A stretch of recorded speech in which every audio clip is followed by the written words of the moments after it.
Hi everyone, how you doing? This is Erika. I'm here at the Dover YMCA and I have my lovely assistant right here. This is Ian. And we are going to show you how to use some of the equipment, and we're going to work our back and our chest. This is going to supplement that upper body arm workout that I just previously did for you. So a lot of people have questions about how to use this pull-up machine, so I'm going to show you how to do it.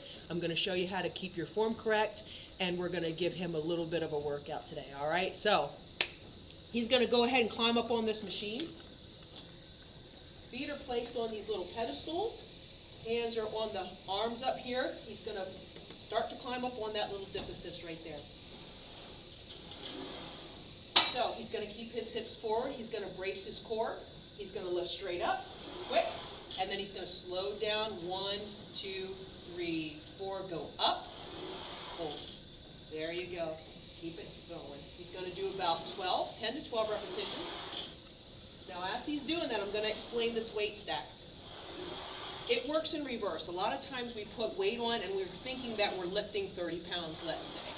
But what this one would do is if you put it on 30 pounds, it's going to take 30 pounds off of your own body weight. So as you get acclimated and you start to use those muscles and get stronger, you can take some of that weight off so that it's more of you lifting as opposed to the machine assisting you. Keep going. Nice and strong. Go ahead. Yeah. He said he could feel it. So pull up. Good. And lower it down slow. Is that about 12? Yeah, oh, you felt like 12. All right, so we're going to let him come off of there.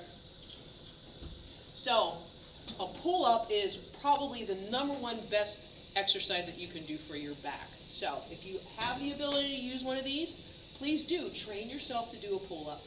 Okay, so now we're going to move on to something different. We're going to do some bent over flies. We're going to use dumbbells. So my lovely assistant Ian here is going to demonstrate that. So we want to have proper positioning when we do this.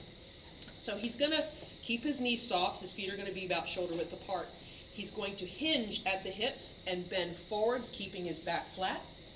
The weights are down here. He's going to have a slight bend in his elbow.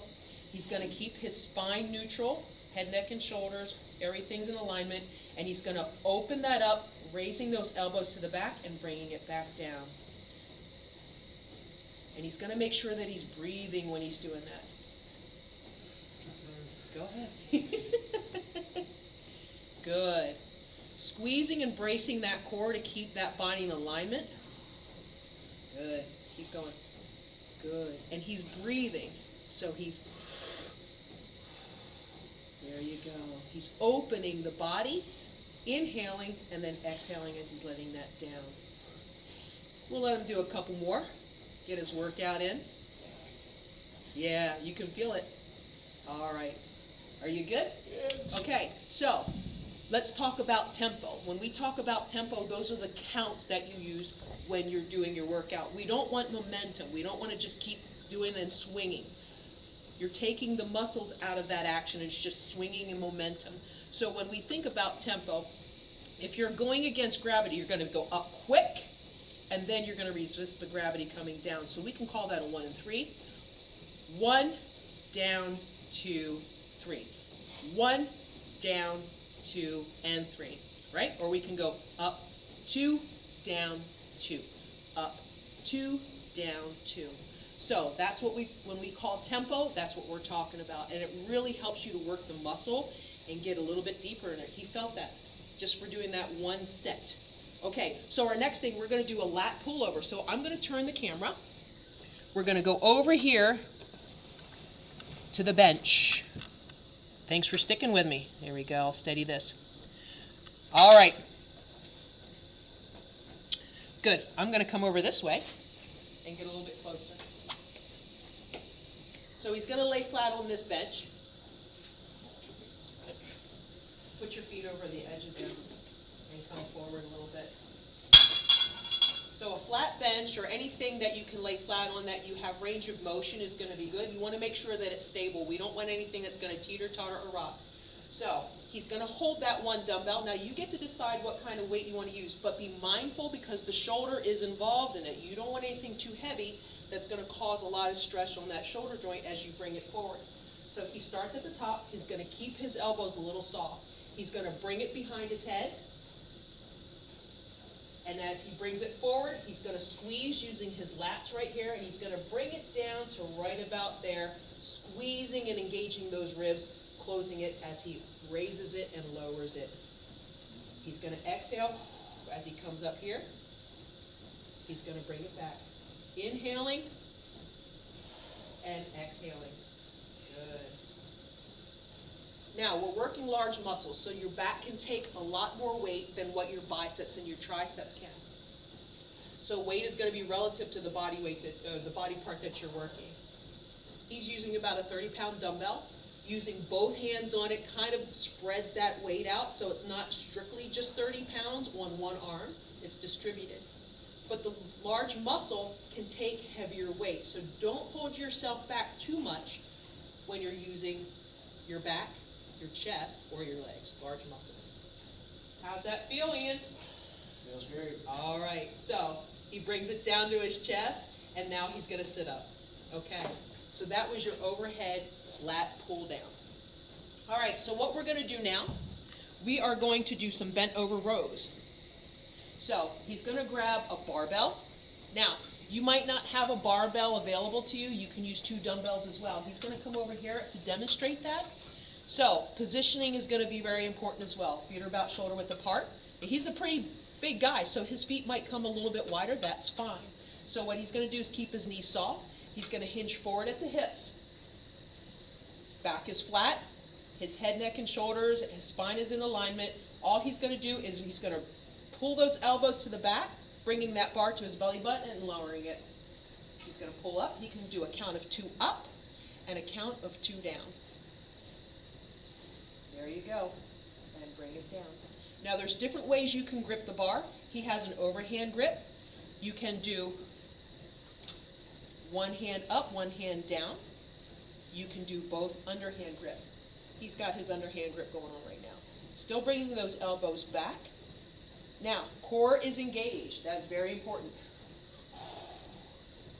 Yeah, there you go. And putting it at that angle puts a little bit more on the back muscles. It helps you to focus on that. If we were standing straight up, that would be like your biceps and your shoulders doing the work. Very nice. So that was your bent over row. All right, so we're going to move on to the chest. I'm going to turn the camera again.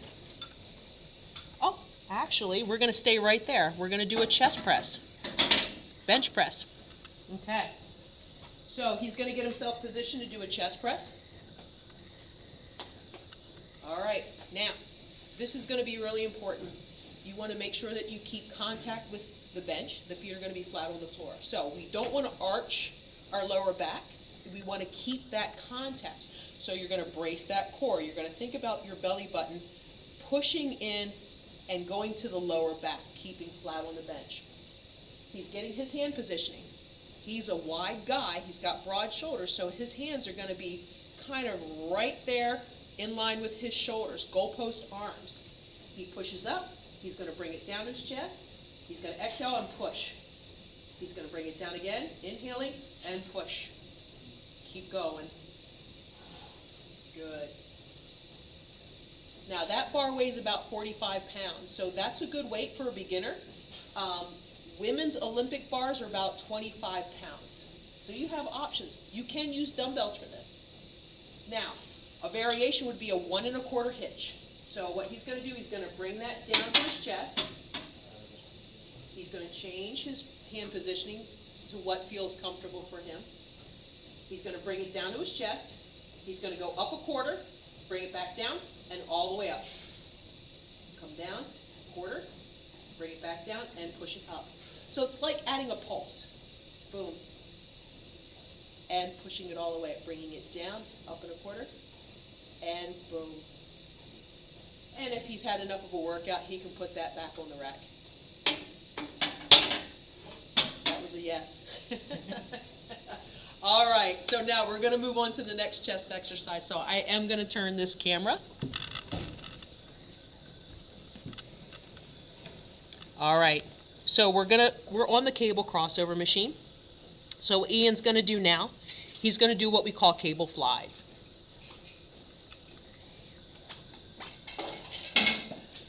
So this might not be something that you actually have access to either, but we can mimic those motions, okay? The angle is what's going to be different with this for a cable crossover fly. If he's on the bench, then he would be on his back and he would be opening and squeezing and bringing it together. But instead, we're going to be on a downward angle. He's going to set that for his height, pulling the pins, making sure both stacks have the appropriate weight on it, grabbing one handle at a time and then grabbing the other, getting his stance proper, leaning into that in that forward lunging position, keeping his back flat, opening, boom, squeezing it together, keeping a slight bend in the elbow. He inhales as he opens the chest, and he squeezes together as he exhales. Good. Now, it's very important that you don't let the arms go back too far. He's done. He brings them in. He's going to release one at a time and then release the other. And that's how you use the cable crossover. There you go.